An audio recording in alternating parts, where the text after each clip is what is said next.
Student. तो स्वागत है मेरे यूट्यूब चैनल पर। तो आज का जो टॉपिक है वो है ब्लास्ट फर्नेस पार्ट 2। ठीक है, तो लास्ट क्लास जिन्होंने अटेंड किया तो उनको ब्लास्ट फर्नेस के बारे में थोड़ा थोड़ा आइडिया हो गया होगा। तो आज हम और विस्तार से इसके बारे में डिस्कस करेंगे कि ब्लास्ट फर्नेस में और क्या चीज़ें हैं। तो मैं कुछ चीज़ें बताना चाहता हूँ आपको।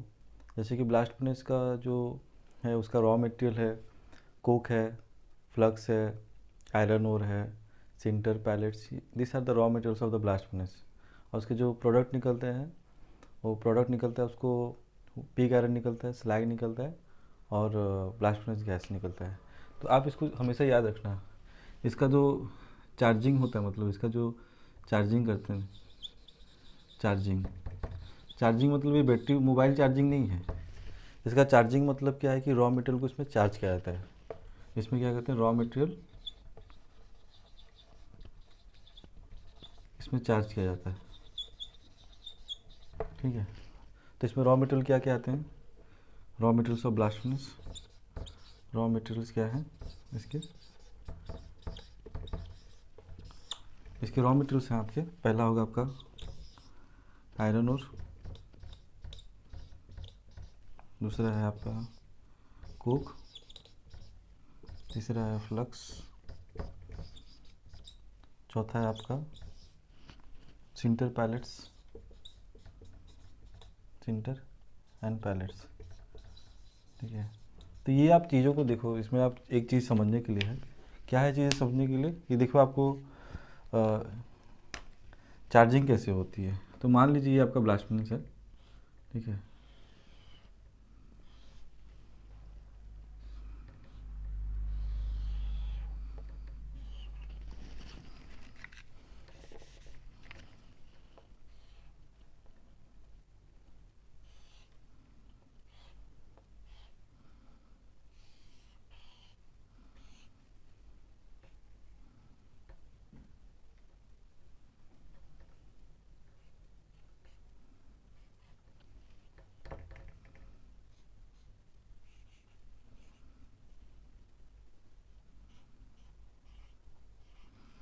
ठीक है, तो ये मान लीजिए आपका ब्लास्ट फर्नेस है।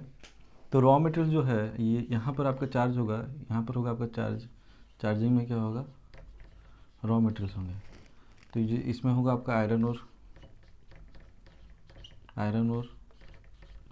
सेकंड में आगा होगा कोक, थर्ड में होगा आपका फ्लक्स। ये यहाँ पर से चार्ज होंगे टॉप से।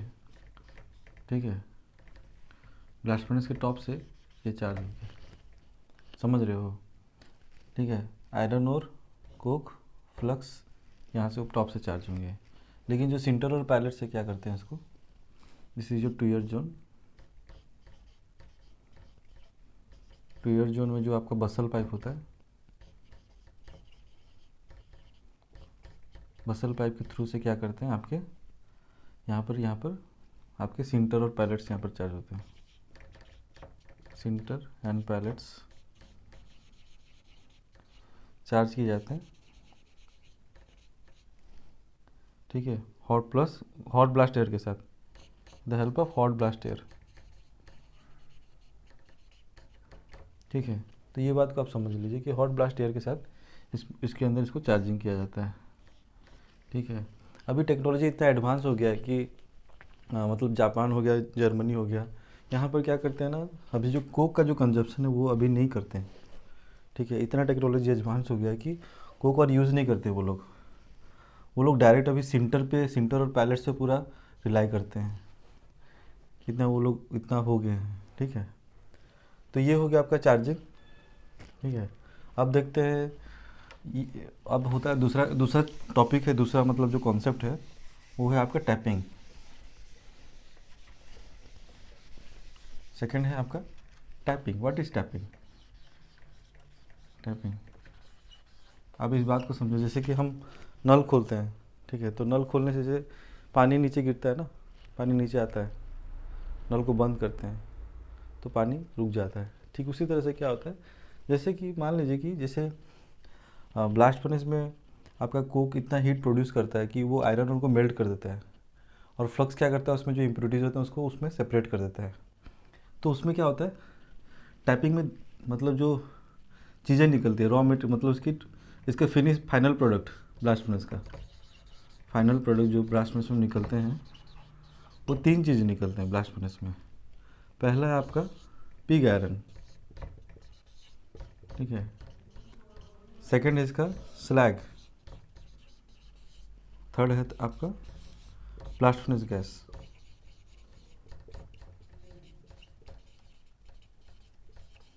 बहुत सारे एंट्रेंस एग्ज़ाम में क्या करते हैं कि पूछ देते हैं कि तीसरा प्रोडक्ट क्या निकलता है, ठीक है। उसमें आपको अगर आपको इस चीज़ को पता होगा तो आप बता सकते हैं कि ब्लास्ट फर्नेस गैस भी निकलता है बोल के, ठीक है। तो ये तीनों चीज़ें निकलती हैं ब्लास्ट फर्नेस में, ठीक है, फाइनल प्रोडक्ट के हिसाब से। तो इसमें क्या होता है, इसमें पिग आयरन में आपका आयरन का परसेंटेज क्या होता है, ज़्यादा होता है। और स्लैग क्या होता है, impurities. This are the impurities, जो कि आयरन ओर में जो इम्प्यूरिटीज़ था ना, तो वो स्लैग से निकल जाता है। और इसमें भी बहुत सारे हार्मफुल गैसेस होते हैं इसमें, जैसे कार्बन मोनोऑक्साइड हो गया, सल्फर डाइऑक्साइड हो गया, ठीक है, ETC, इस टाइप के गैस इसमें होते हैं। तो ये आप समझिए। तो ये जो इसका जो होता है टैपिंग, यहाँ पर आपका होगा टैप होल से होता है टैपिंग उसका, ठीक है। तो ब्लास्ट फर्नेस का जैसे मैं बताया था कि ये आपको मान लीजिए ब्लास्ट फर्नेस है, ठीक है। ब्लास्ट फर्नेस से छोटा सा डायग्राम देखिए, ठीक है, ये ठीक है। तो यहाँ पर क्या होता है, जो यहाँ पर आपका टैपिंग होता है, ठीक है। This are the tap holes. यहाँ से आपके जो स्लैग हो गया और पिग आयरन हो गया निकलता है। तो और एक चीज़ मान लीजिए कि यहाँ पर डेंसिटी का बहुत अच्छा काम आता है।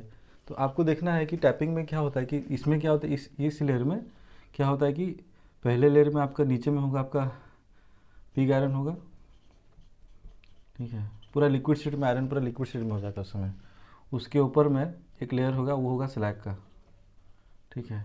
तो यहाँ पर एक क्वेश्चन अराइज होता है कि पिग आयरन नीचे में क्यों है और स्लैग ऊपर में क्यों है। इसमें एक ही चीज़ होता है, डेंसिटी डिफरेंस, ठीक है।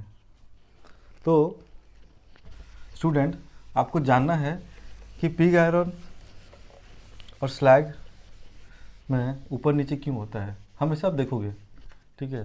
तो ये हो गया आपका पिग आयरन नीचे में रहेगा, पिग आयरन ब्लास्ट फर्नेस के अंदर बता रहा हूँ, ठीक है। और ये आपका ऊपर में होगा स्लैग। हमेशा स्लैग ऊपर में फ्लोट करता है, क्योंकि डेंसिटी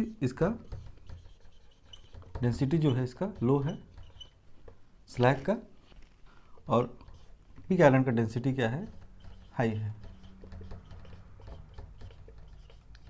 जिसके कारण ये नीचे में होता है, ठीक है। तो डेंसिटी के क्या ही रीज़न है मेन, ठीक है। 1 ton of iron ore, 1 ton of iron produce करने के लिए कितने क्या चाहिए, ठीक है। तो सबसे पहले हम देखते हैं मटेरियल 2 सेक्शन में डिवाइड होगा। एक होगा मटेरियल, दूसरा होगा आपका वेट, ठीक है। एक होगा आपका मटेरियल,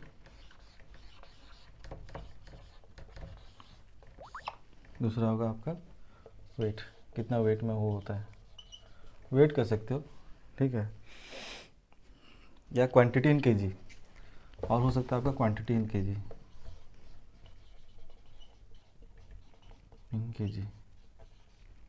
ठीक है। तो फ्रेंड देखते हैं क्या है ये। तो सबसे पहले क्या होता है कि आपको पहले जानना है, मटेरियल में आपको बताया था सबसे पहले आपका हो गया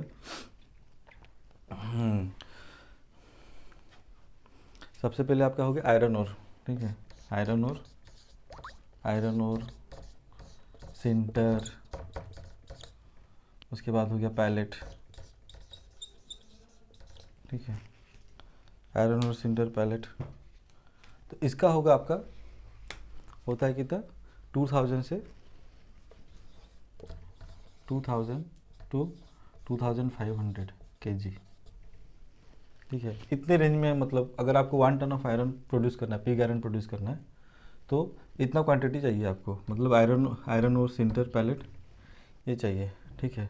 उसके बाद हो गया आपका कोक, सेकंड हो गया आपका कोक कितना चाहिए, कोक, ठीक है। तो कोक चाहिए आपका 450 टू 550 kg, 450 kg तो 550 kg, ठीक है। उसके बाद चाहिए पल्वराइज्ड कोक, थर्ड में होता है पल्वराइज्ड कोक।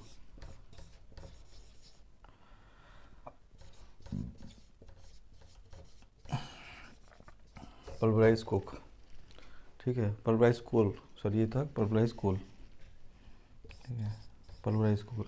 इसका क्वांटिटी जो है वो है आपका 50 to 200 kg, 50 to 200 kg, ठीक है। फिर फोर्थ है आपका लाइमस्टोन,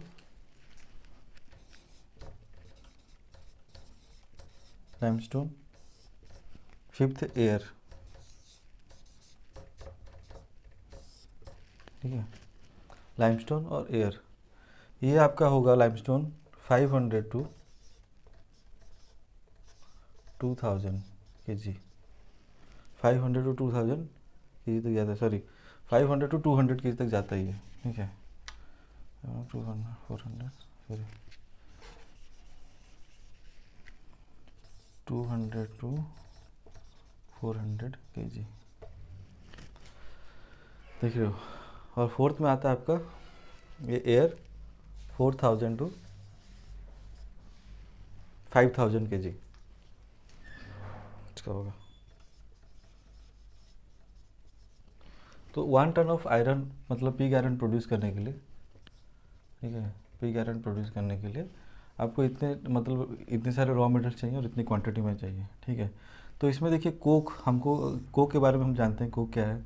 आयरन ओर तो जानते हो, आयरन ओर क्या होता है, पैलेट के बारे में बताऊंगा नेक्स्ट क्लास में, ठीक है। तो कोक के बारे में बताता हूँ, कोक क्या होता है, कोक कैसे बनता है, ठीक है, कोक कैसे बनता है। तो क्या होता है कि देखिए ये एक छोटी सी इंटरेस्टिंग स्टोरी है, ठीक है, और डायरेक्ट हम कोल यूज़ नहीं कर सकते,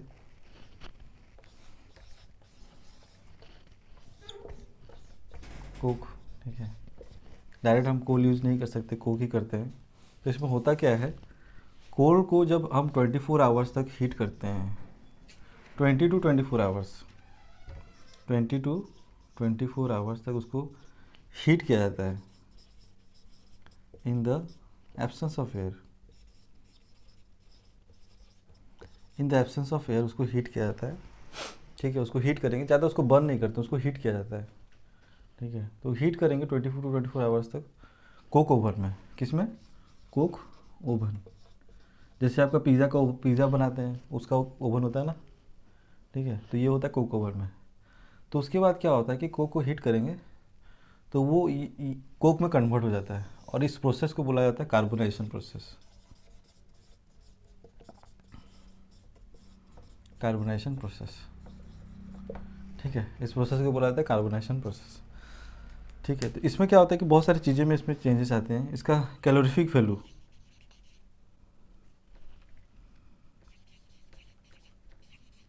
कैलोरीफिक वैल्यू, ठीक है, कैलोरीफिक वैल्यू।